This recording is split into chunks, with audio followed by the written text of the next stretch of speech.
नमस्कार बंधु। आज मु आपन सहित ओडिया किसी कथा हाँ चाहूँगी। तो मु देखुची अनुभव भी करुँची भावुँ बहुत हुए यहाँ सत हो कि आपण मान मतामत दरकार।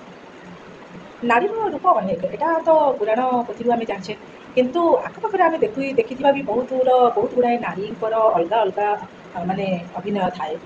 प्रत्येक नारी किसी अलग गुण थाए किंतु देखिए किसी नारी अच्छा आज्ञा जो मैंने घरे अल्प समय आ बाहर बेसी समय काटुथे ना खास करी अल्प विद्या रखि नारी मैंने अल्प ज्ञान रखि नारी मैंने सेमती तो आजिकल समय तो 100% रु 90% नारी जे कि निजर योग्यता अनुसार रोजगार क्षम होती बाहर कम भी करमती से तो कहीपरि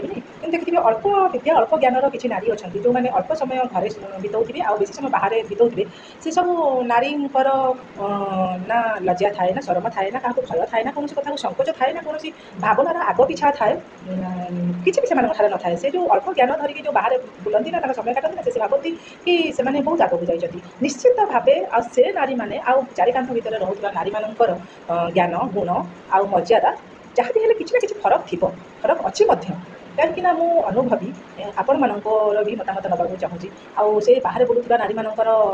लांचर के हाथ मारे से विष मुहर धरिकी बुलू था से विषधर नागरिक ठार भी आहरी खतरा होता